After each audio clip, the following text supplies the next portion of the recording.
32 teams in 32 days. This is episode number 18, the Washington football team episode. Let's welcome in Matt Valdovinos, draft analyst for PFN, football team enthusiast. Matt, what's going on, my man? Not a lot's going on. Just trying to get through this draft process. Busy days, as I'm sure you're aware. I'm sure you're going through it too. Just, working and grinding.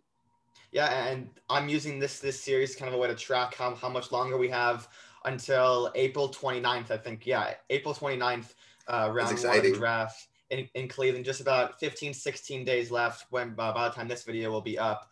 But it's exciting. But let's talk some football team, then we'll talk draft. We'll talk lots of draft in this episode, I can assure you guys. But Washington, what in the world happened last year from the number 2 pick to the first round of the playoffs? Kind of talk to me about the team season last year and go through what charged this playoff run. Yeah, well, I think the big one that you have to look at is just the change of the coaching staff. Jay Gruden's time was kind of up. Everyone was just underperforming at the point that, what Jay Gruden wanted to do just wasn't working for the team. Ron Rivera came in, he changed the culture, made a lot of changes throughout the coaching staff, the front office, really a hard 180 for what you're used to from Washington. And so I think just that kind of shock alone builds a strong foundation for what you're doing. They didn't go out and sign any big names of free agency. Obviously, with the draft, the second overall pick, you get Chase Young. Things are going to be a little explosive and exciting with that. But in free agency, they kind of kept it low-key, wanted to just build that foundation, build that depth chart out from the bottom up so that you have – and you saw the reason they were so good is because they were able to stay healthy in an NFC East that was struggling too, because they had done that.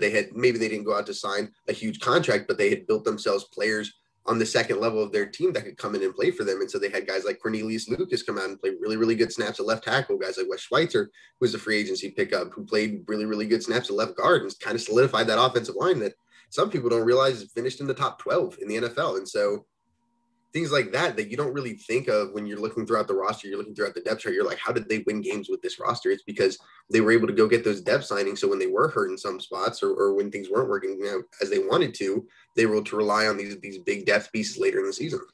And then, of course, the defense. Right, the defense. Yeah. But yeah, it's so weird because they have the number 2 overall pick and people are like, okay, this team hasn't been good in very long.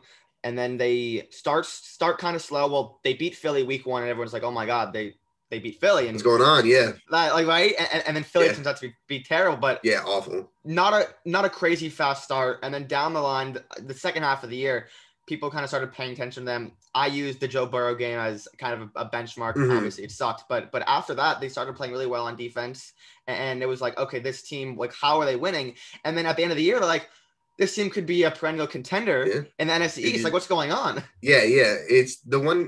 Going into last year, into the offseason, it's like, what are we going to do? And you have to take Chase Young in 2, or you have to probably trade back, right? You can't not take Chase Young with the quarterbacks that were still on the board. Now, obviously, you can go back in hindsight, it's 2020, and you can say, oh, but with Justin Herbert, maybe Washington would have been better off taking him there. And they're probably correct, right? Like that is a debate that I would be open to, and I think is probably correct thinking. Now, I don't think necessarily that Washington would go back if you ran the simulation again. I think Washington Chase Young 100 out of 100 times because there were a number of scenarios where Justin Herbert isn't a perennial Pro Bowl quarterback, right? And so it was a weird spot because now you don't know if Dwayne Haskins is the quarterback of the future. You kind of early on in the season, you're like, all right, we're going to be looking for a quarterback next year, and so there was a lot of question marks. There was the Arizona game in week 2 that was like, okay, this offense really struggles. And then against Baltimore again, and then Dwayne Haskins gets benched within 4 weeks. So it was a lot of like, okay, this team's going to be bad. But I think to me, it was that Cowboys Steelers a little bit after the Bengals, where Cowboys on Thanksgiving specifically is when you kind of saw like, okay, if this team is playing really, really good defense and they can run the football efficiently and Terry McLaurin just gets his targets, they can win football games. And then they couldn't run the football efficiently and couldn't target Terry McLaurin against the Steelers. And that's the game where it was like, okay, this is maybe the best defense in football at this point, right? They had a 7-place goal line stand at the 1 against the Steelers. And I think that was kind of the turning point of the entire season. As soon as you stop them from scoring there, you're already down 7. They're the only undefeated team in football. It's Tuesday night football for some reason because of all these COVID issues. So it was just kind of that weird, like, all right, I guess this team is going to play really good defense then. And they kind of carried them throughout. The NFC East remained terrible, and they were able to make the postseason. Yeah, and my take now, I'm obviously a huge fan of Ron Rivera, big fan of their players on defense. They did what most teams don't want to do. For years, they stressed one position on defense. They kept drafting defensive linemen in the first round, second round. They just kept taking them, and sooner or later, they all developed at the same time, and now they have the best in football. But this is what my take is. So the division was so bad last year. They went what 7-9? 7-9, yeah. 7-9. So this year I think Dallas is going to get better. Not sure Philly's going to get better, but I know New York is going to get better too. Now Washington got better too. But the people saying that Washington is like a sure lock to win the division because they won it last year and they signed Curtis Samuel and William Jackson and they got an upgrade at quarterback. I'm still thinking, okay, now they have a first place schedule. This might still be a 7-9, 8 or 7-10, 8-9 team, and Dallas might win double-digit games. Yeah, so, I mean, I don't. So another thing, and this is like a completely superstitious, doesn't actually play a role, but no team in the NFC East has won the division in back-to-back years since like 2003, right? When the Eagles did it. And so, I mean, I make money. I bet on Washington to win the NFC East every single year, except for the year following years they win the division. And I've hit twice, and it's more than covered any bets I've ever put. And so I do agree that Dallas is probably going to win just off of that. But I think if you're looking at the entire division, a lot of people, if you look at the overall rosters, I don't think it's actually that difficult to decide that Washington has the best roster. But I think when you look at just how impactful the quarterback position is to winning football games, I do think that the Cowboys should be considered the favorites. And I think the Giants are more than capable of winning 9 games if things go right and they play a weak schedule, right? And so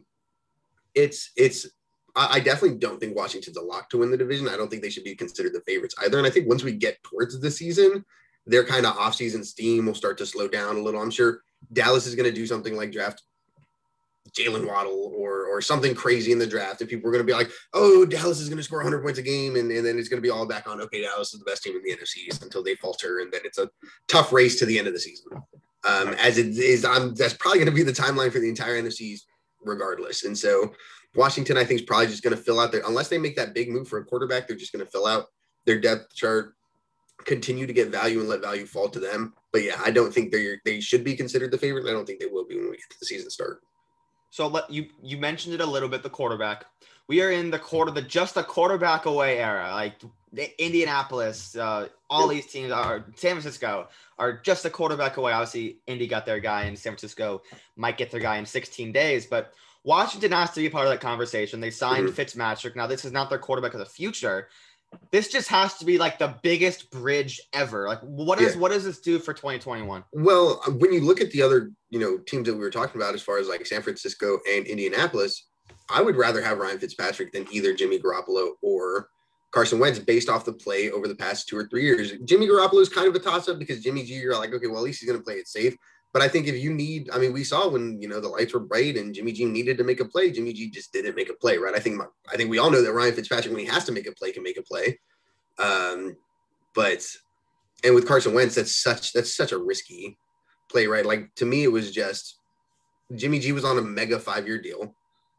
Carson Wentz is on this huge deal, and Indy had to play a potential first-round pick, almost a guaranteed first-round pick, while Washington signed Ryan Fitzpatrick for change. I think as far as those 3 scenarios go, the likelihood that any 3 of those 3 would have been franchise quarterbacks isn't great. And Ryan Fitzpatrick, you've got the cheapest and short-term option, so you get to keep your pathways open. So as far as the quarterback position, I feel comfortable with what Ryan Fitzpatrick is and what he does for the team this year, but I do think that I wouldn't expect him to be the starter next year, to be honest. Right. And unless he's like top 5 in MVP voting for some reason. Yeah. And I'm a lot higher on Wentz than a lot of people. Just more than just, Frank Reich. I thought he was really good in 2019. And I thought that move and I'm talking to a Colts guy. Well, I already did, but it's getting posted later because that's how this works. But we were talking this my take is kind of like, okay, the Colts see him as an upgrade over what they had last year for sure. And this is a guy who was better than what we had last year. And as a top 12, top 10 guy in our minds, because that's what he was in 2019. I like the move for the Colts. I think the Colts made a good decision to take Carson Wentz. And I think it works out so that if by next season, halfway through the year, that he's not going to be because I mean, you know whether or not the move was the correct move to make pretty early on. Like, you're going to have a decent idea what Carson Wentz is going to be in Indianapolis within the first half of the first season. And so if by then he's still just what he was last year in Philadelphia, you can bench him, start someone else, and now you don't even have to pay that first. I think it just remains a third rounder, right? So it's not super, super risky when you think about it in hindsight. But with that contract, you are offering, a little bit of cap space, which they do have because they didn't go crazy this offseason. My issue is with Wentz, yes, I do think in 2019 he was right around that top 12 range. Last year, I don't think he was better than Phillip Rivers. Now, I do think if you averaged out every season that Carson Wentz played, that average is better than what Phillip Rivers gave Indianapolis last year. But overall last year, I think Carson Wentz was probably one of the 5 to 6 worst quarterbacks in the NFL last year. Now, he didn't have a lot of help, sure, but he was still terrible. It doesn't matter that he didn't have a ton of help, right? Deshaun Watson never has a ton of help, and he still does what he does, right? And so, although that's barring the off-field stuff, obviously, I mean, we're going to have to find, I guess, a new go-to good quarterback with a bad cast. But with Carson Wentz and all that in Indianapolis, I do think they are more willing to take a move like that than Ron Rivera was because they've had that success for so long. They have a multitude of cap space. They have a lot of cap space and a ton of draft capital, more so than even Washington had. So I think Ron Rivera was kind of biting I don't know if it's worth it for us to make a play. That's why I don't think they were that involved with Sam Darnold. They were with Matt Stafford because you know what you're getting with Matt Stafford. But as far as getting a veteran guy, I do think that for Ryan Fitzpatrick, because he came with such that cheap price tag and you know what kind of outcomes you're going to get, I think that was just the most logical decision. Yep. And so Washington signed 2 of my favorite free agents this offseason. Let's start with the offense. They need a weapon. They got one. Curtis Samuel, speedster from Carolina, broke out last year, has a lot of skills that Washington needed. What do you think this does for their offense and for Fitzpatrick? Well, this is huge because this was, to me, besides getting a franchise quarterback, this is the number one need for Washington, in my opinion, was just getting a quality number 2 receiver. There was a number of guys in free agency in the draft that I would have been okay with, but you had to make sure you got someone. You couldn't wait to draft one in the 3rd round and sign like a C-tier free agent. Instead, they get, I think, in my opinion, one of the top 4 or 5 best receivers in all of free agency. And they might still adjust the receiver position in the draft. We don't know yet. But with Curtis Samuel, this is big because now you have a Z or a slot guy. You can play him whichever one you prefer. To give Terry McLaurin a little bit of breathing room, because Terry McLaurin in the second half of the year just was completely eliminated from game plans because Alex Smith couldn't throw the ball down the field. And so they could just commit a free safety and a cornerback to just hold Terry McLaurin into a quadrant of the field. So this is huge because Curtis Samuel will beat you underneath. We all know what kind of dominant runner he is, or he was one of the most efficient deep threats in the NFL last year. So it just provides a new outlet for the quarterback, Ryan Fitzpatrick, we're assuming, right? I still think Kyle Allen or Taylor Heineke have an outside shot to win the job, but I'd say about 90% sure that Ryan Fitzpatrick starts week 1. But this just gives you another outlet for Fitzpatrick. And so if you look at the stats, actually, Fitzpatrick, wide receiver and wide receiver 2, he targets them like at the highest frequency in NFL history or something ridiculous. If you look like Brandon Marshall and Eric Decker, what they did, Mike Evans and Deshaun Jackson that first year in Tampa Bay. So this is huge. I don't even know what to expect from Curtis's production. I just know that they're going to give him touches, and this is instantly going to boost Terry McLaurin. He's the biggest winner of anyone here. I'd expect Terry to have a top 10 wide receiver year this year, almost cemented. Yeah, and you've been on it earlier than most people. You've always said Terry McLaurin's a top 10 receiver, and he probably is. Like, he's close. I think if you look at the guys in the top 10, I don't think you can make a case for any of them that the receivers around them and the quarterback play are both as bad as Terry McLaurin. Like maybe Allen Robinson has really, really bad quarterback play and Mitch Trubisky, but I think the receivers around him are better than what Washington has. And so, and vice versa for, a team with a good quarterback, but bad supporting class like Devontae Adams. And I'm not saying Terry's better than those players, but. Yeah, no, that's totally fair. And we'll see what Allen Robinson does this year because last year he performed really well, and obviously the year before he did. We'll see what AJ Brown now does without his two other top targets. And that's the other thing, right? Like AJ Brown, DK Metcalf is the two people always want to say, oh, maybe Brown's the best or DK's the best from the receiving class. Could you imagine if Terry was playing with Russell Wilson and Tyler Lockett, or if he was playing with Ryan Tannehill and Corey Davis? Like life just gets easier, and so.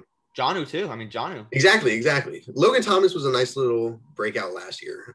But this is just huge for Terry. That's what I'm most excited for this Curtis Samuel signing. Yeah. So they needed a replacement for Ronald Darby. They got one almost immediately, bringing in William Jackson from Cincinnati. Now, since his historic year in 2017, he's been a bit up and down, battled through some injuries, but he played well down the stretch last year, earned a nice payday. I would say he's an upgrade over Darby as someone who's watched William Jackson for 5 years. What does he bring? What? I definitely would. Yeah. In my opinion, William Jackson was like the undisputed top cornerback. Some people wanted to say Shaquem Griffin, but I thought William Jackson was far and away the best cornerback free agent available. And because the issue is when you look at like Cincinnati and William Jackson, probably the best defensive talent WJ3 ever played with wasn't on that 2017 team, right? Because he missed his rookie year. And then some of the pieces in the secondary started to leave, and then Carl Lawson wasn't playing, or Carlos Dunlap wasn't playing for some reason, whatever the issues in Cincinnati were. And so now in Washington, I don't know if this is insane to say. I don't want to, disrespect the Bengals because they did have a good defensive line for a while there, but I don't think William Jackson's ever played with a defensive line as good as Washington's, right? And so, which I think is arguably the best defensive line in the NFL. And so that automatically makes his job easier. And why I think it's a better upgrade over Darby even more so is because of what Jack Del Rio, the defensive coordinator, wants to do on defense. In Denver, Jack loved to run that cover one in that no-fly zone because you had guys like Aqib Talib. Yeah. And the other cornerback who I can't think of. Chris Harris. But then I'm sorry. In Denver, Chris Harris. Oh, yeah, Chris, yeah, exactly, Chris Harris Jr. And then you had guys like TJ, and then you had that really, really great pass rush of Von Miller, DeMarcus Ware. And so Jack Del Rio wants to kind of recreate that in Washington. Now, not with the 3-4, they're running the 4-3 instead. But I think it's kind of comparable when you get a guy like William Jackson now who's a dominant. A lot of people, Doug Ferrer, thinks he's a top 5 press man coverage corner in the NFL, and I'd be inclined to agree. He's phenomenal. And the Bengals never ran press man. Exactly. Yeah. And so people and Washington fans wanted to bring that up and say like, oh, well, why is he a press man guy if Cincinnati was running zone 70% of the time? Because the rest of the cornerbacks can't run man. So that's not William Jackson's fault. And so in Jack Del Rio, and now you've got Kendall Fuller on the other side. I'm not 100% sure what they're going to do in 19, but if a guy like J.C. Horn or Caleb Farley fall, I don't think J.C. Horn will, but I would not be surprised to see them go after a cornerback again. And if they do, you bump Kendall Fuller into the slot. Jimmy Moreland, who was a great slot last year anyways, and now your fourth corner in that secondary is loaded. So I think the William Jackson signing is huge. I wasn't expecting it. I thought they were just going to go the vet route, right? Let Darby walk, eat that like 4th round compensation pick, and then just sign Pat Pete or Xavier Rhodes or someone and continue running that cover 3 they were running last year. But instead, they went out, they upgraded, they gave him a good contract. He got his payday, and so he got what he wanted. And Washington gets a true shutdown, and he's so drippy. And if defensive players get to start wearing single digits, and he goes back to the 3, he's going to be the coldest player in the NFL. Oh my gosh, I would get that jersey instantly. He wore 3 at Houston, right? Yep. And then switched to 22. Had to, yeah. So I mean that's the funny thing about it, right? All these players I don't know if I want T. Higgins to move to go back to 5 because the 85 is so cool, but it's a T. Higgins 5, and I don't know. Bengals are getting new jerseys too, so I might. Yeah, true. I'm staring at 4 of them right now, and I might have to get 4 more because of these new jerseys. Well, yeah, these new numbers. Yeah, jerseys are that. Well, that's what I'm saying. I just got a Cam Curl jersey. If he moves, because defensive linemen can't wear the single digits, so Chase Young can't wear 2, but Cam Curl wore 2 in Arkansas. So I'm like, bro, if he gets. I'd have to get the 2 then, and then just hope. And also the Chase Young 2. Yeah, you'd have to get that. Yeah, that would be insane. That'd be crazy. All right, so Washington has 19, 51, 74, 82, and 124 in the first 4 rounds. They have an extra third. So let's start with this. Mm-hmm. Do they have enough to trade up for a quarterback, and do you think it's a possibility? I think they do, because it's not just this year. If they want to go get a guy, I think they'll go get a guy. People want to say like, oh, well, Ron Rivera's never traded up. Usually the only players I personally typically want to trade up for are like quarterbacks. And so Ron Rivera, what people don't recognize is in his first year in Carolina, they got Heisman Trophy winner, first overall pick, Cameron Newton. And so they weren't really incentivized to ever move up to go get a quarterback after taking him. And so I think if one of Lancer Fields falls down to, I would say 7, and the Lions don't want to take him. That's my guess. I think if one of them falls to 7, I'm almost positive Washington's going to trade up to that spot and take them, unless Denver or New England offers a similar package and Detroit just does not want to move to 19. I think there's like a very outside 1 or 2% chance that Washington just sends it all to Atlanta. But I don't know if Atlanta wants to trade with Washington because they were trying to get to Chase Young last year and Washington said no. Yeah. But so also, I mean, you need 2 teams to play ball, and picking at 19, do you think someone like this is a very top heavy class? So there are so many, 5-star A+ prospects. For some of these bad teams like Atlanta, they're going to have their choice of either a great quarterback or Kyle Pitts. The Lions are going to have their choice of maybe have their choice of Jamar Chase, a great tackle, or Jalen Waddle. It's a very top class. Do you think some of these teams are going to be willing to move down 13, 14 spots in the first round? Because that's what I'm saying. I don't know. I think Atlanta is the only one. My guess is that Atlanta would be the only one at 4 that's willing, because historically that team has just been very, very, now obviously front offices change and coaching staffs change. But like historically Atlanta's been, and they were a team last year trying to move up like 15 spots, right? And so, or 14 spots to the number 2 overall pick. And I do think that Chase Young is a more well-regarded prospect than Kyle Pitts was, just because the edge rusher value versus the tight end / receiver value. But I do think that Atlanta would at least be semi-open to the idea. Otherwise, I don't think Cincinnati would move that far. I don't think Miami would move that far after moving up from 12. And then Detroit's the one where Brad Campbell has emphasized we need the quarterback that we pick for the future has got to be the right guy. They've also emphasized that they are in a rebuild. They're looking to rebuild the structure of their franchise. And so if Washington can give them multiple, they've already talked trades.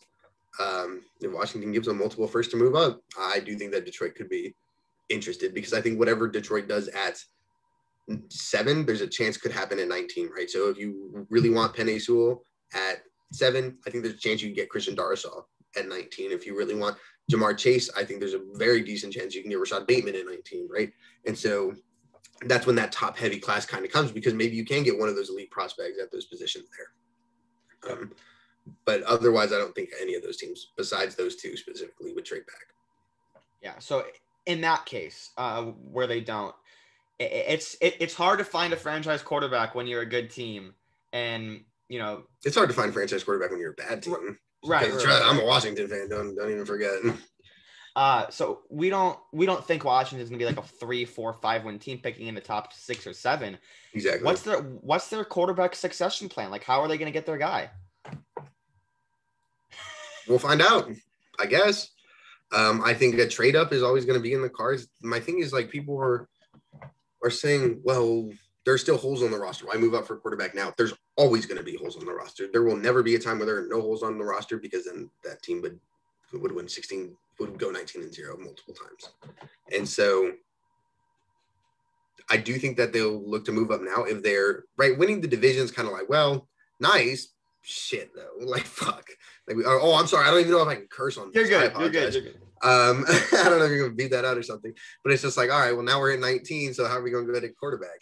And so next year, right? Let's say Washington wins 6-7 games, but because don't forget, New York won 7 or 6 games within 1 game of Washington, and they're picking 11, and so that's a lot more palpable to move up. So if Washington goes 7-10 next year and finishes 3rd in the division, which I think is plausible, right? I don't think necessarily that that's what's going to happen, but I do think it's possible that it does happen. Then it's, hey, go move up for a franchise quarterback. And so I do think that's probably, if they get a perceived franchise quarterback in the next couple of years, that's how it's going to happen. That, or they're going to trade for one of Deshaun Watson, Russell Wilson, or whoever, someone might come available. I'm not 100% sure. Or sleeper pick, Aaron Rodgers is on the way in 2022. So we'll see. How okay. Okay. Well, let's so pick 19. Let's say they stay there. and not, trade up 13, 14 spots. Do you think they'll still attack wide receiver even after bringing in Curtis Samuel and Adam Humphries? It depends on the receiver. I think Bateman, there's an outside side. So right now I see it in tiers. I think if they stay at 19, assuming no quarterback falls for whatever reason, it'll be Christian Darrisaw or Jeremiah Owusu-Koramoah. That's my guess right now. It's going to be one of those two players.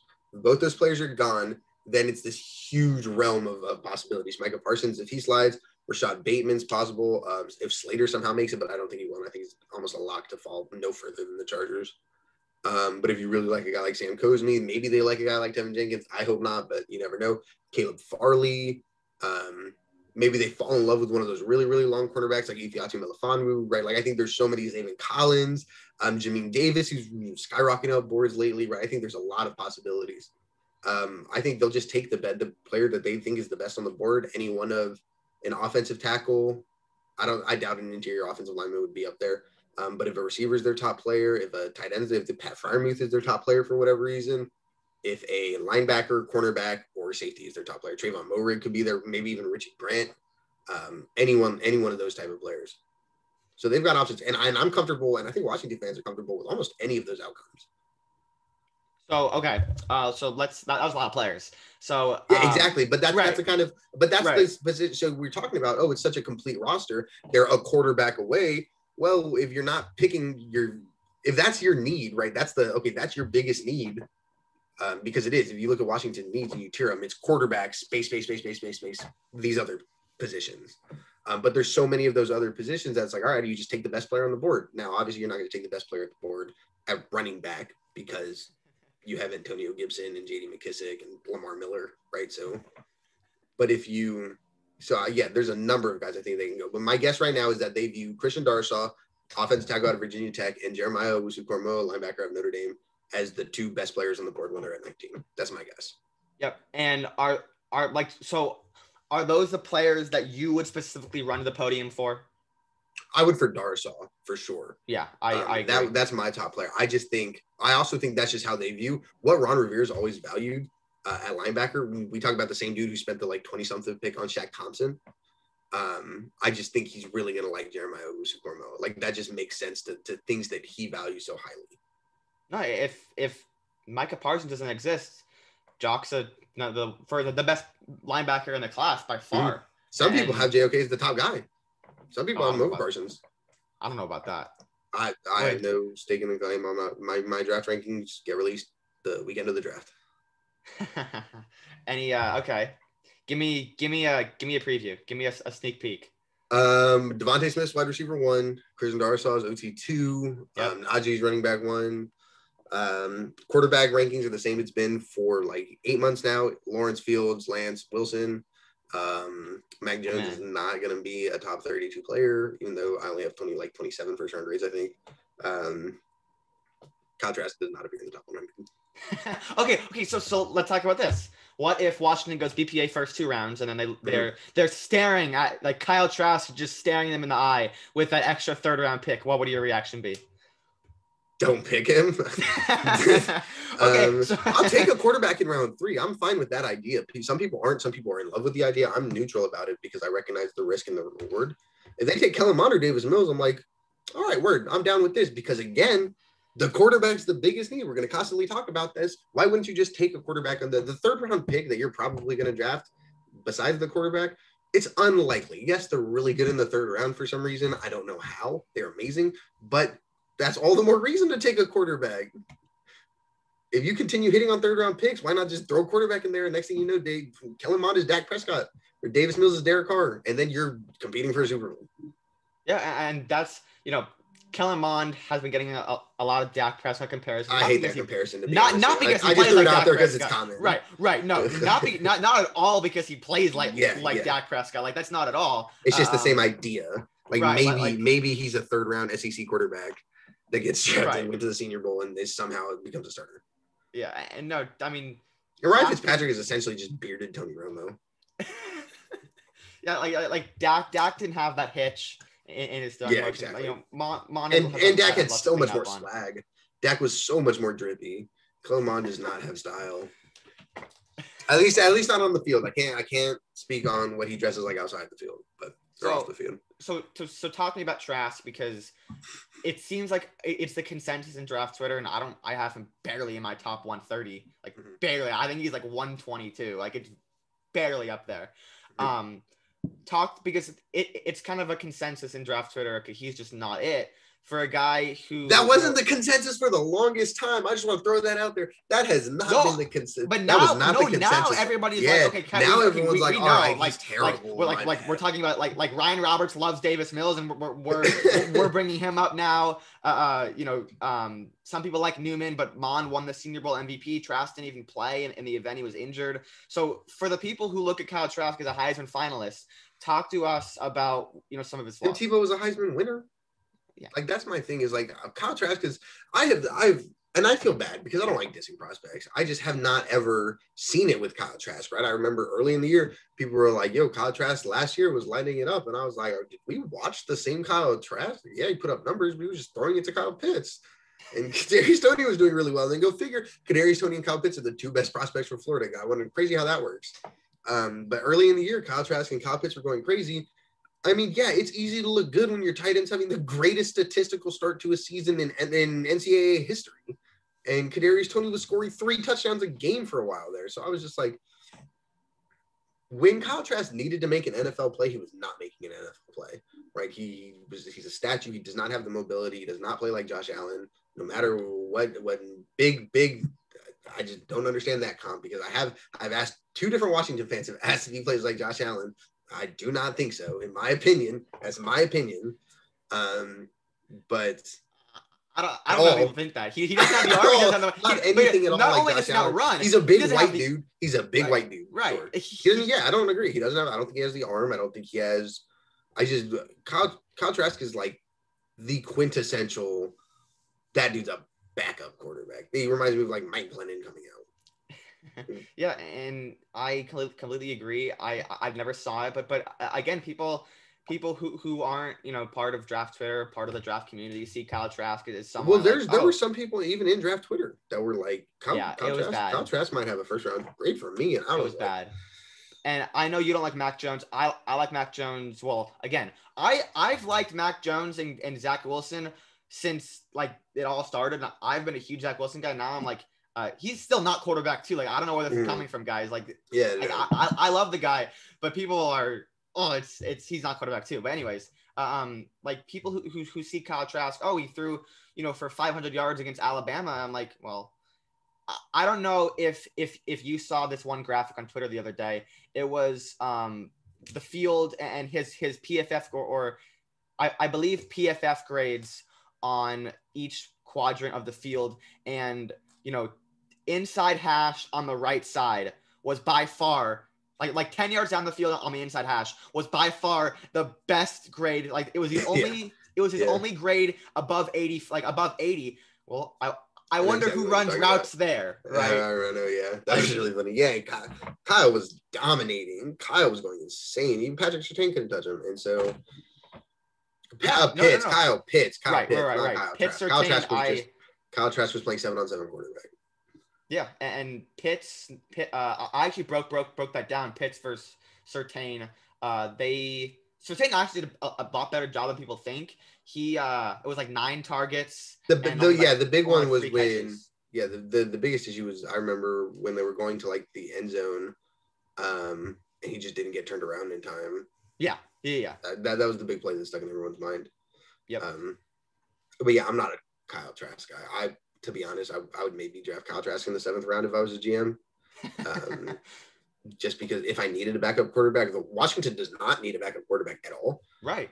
So like Davis Mills or Kellen Mond, sure, because I do think that there's that chance he becomes a top 12 starter in the NFL off some crazy strain of luck. I don't think Kyle Trask will ever be a top 20 starter in the NFL. And I know you don't like Mac Jones, and I could see Mac Jones being a top 15 guy. Right. So, but my thing is so you're not high on Mac Jones. Mm-hmm. Some people aren't too, but Mac Jones I think is more mobile and has a better arm than Kyle Trask. Yeah, I would agree. Like that's just some people don't like Mac Jones, and I think Mac Jones looks fatter, but I think I do think his physical talent is better. Yeah, I mean, it's still not much, but I mean, it's to me, there's a reason Alabama recruited Mac Jones, and Florida, in contrast, walked on to Florida, right? Not that recruits are better than walk-ons necessarily, or that walk-ons can't be great, but there's a reason that these players were viewed the way they were in high school.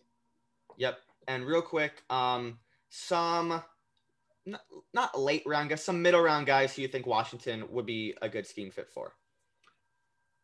Because I know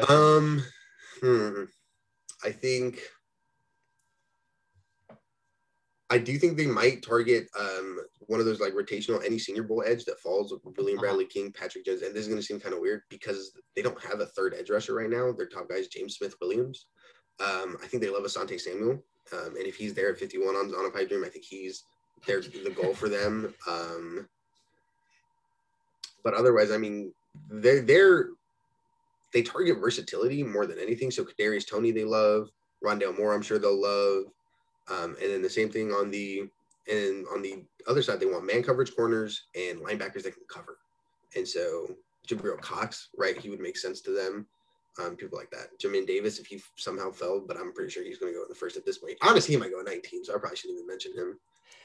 Yeah, no, he's interesting because some people were on him before Kuiper put him in the first round. Then Kuiper put him in the first round. People were like, oh my goodness, like this guy's good. And I didn't even watch his film until he like people. I hadn't heard anything about him, and so that's how like he. Go ahead. The consensus right now is that NFL teams are higher up on him, and I think that's kind of where Kuiper. And I would agree. What was leaning towards, but I mean the NFL, Devon White went top 5. What's that? So I whiffed on Devon White's eval, right? I hated Devon White coming out. Like I could not stand people who loved. Like I wouldn't. Okay, I can say that. I just did not understand the hype with him, and then he went top 5, and I was like, this pick is atrocious. Now he's a very, very good linebacker. So I whiffed off that eval. I think Davis is kind of built in the same light. He's an SEC linebacker who's super, super traitsy, but is really raw in coverage and isn't super instinctual against the run. No, the difference between White and Davis is White just had a lot more time playing, a lot more experience. Sure. And okay, so Davis is interesting because again, these guys who people don't know who they are, and then Mel Kiper says this guy's good. People are like, oh okay, it's but any others? Some later round flyers? I'm not 100% sure. I think they are going to tackle like an athletic tackle, probably Dylan Radins. If he's there, maybe like a Spencer Brown, but I'm not sure how they feel about like the taller. Right. The issue is they brought in, so it's Ron, right? It's what Ron does, but they brought in a whole new front office. So Marty Herney's back and Martin Mayhew. So it's hard to see who's going to really be in control of drafting. I think Martin Mayhew. And then we'll see a lot of like San Francisco influence. So some long cornerbacks, some safeties who can cover man up. Obviously, we know what they like in the defensive side of the ball in terms of like their defensive linemen. I think they could target another one just for some depth in case they have to lose one of their starting guys here in a year or two. But like a Darius Stills, he would make sense. I have a take on Spencer Brown. I think he's going to go before Brady Christensen and Liam Eichenberg. I think he's going to go really early. I think he'll probably go before Christensen, I would imagine. Yeah. Like, I think he's going to go really early, tested like a freak. He has some raw skills. Like, I'm not sure how high. I think Eichenberg could go as high as like 31. No. I could see that. I think Spencer Brown could go in the 40s. Yeah, maybe. Super tall tackles tend to fall out of the top, like first round and a half, just because you sacrifice so much leverage. Now, if you're with the FCS thing, in Spencer Brown, or not even, FCS, right? Northern Iowa's FCS. But I believe so, yeah. So I don't know. It'll be interesting to see because I think him and Dylan Radins. I want to see who goes first between those two. I think it'll be Radins, but I'm not 100% sure. Yeah, I think it will too. Anyways, Matt, man, thanks so much for coming on. Absolutely. Yeah. Thanks for having me. And follow him at MV Scouting on Twitter. Anything you want to plug? Go check out my latest mock draft, 3 rounds at Pro Football Network. Just look up Valdovinos mock draft, or just go check it out on my Twitter page. I also do live streams with Dalton B. Miller on Twitch, so you can always check those out. And then I also have a YouTube channel that we're starting to grow, and I'm starting to work on editing because it's a struggle. And that's MV Scouting as well. Awesome. Check all those out. Thank you guys for listening to this episode of 32 Teams in 32 Days, and I'll catch you in the next one.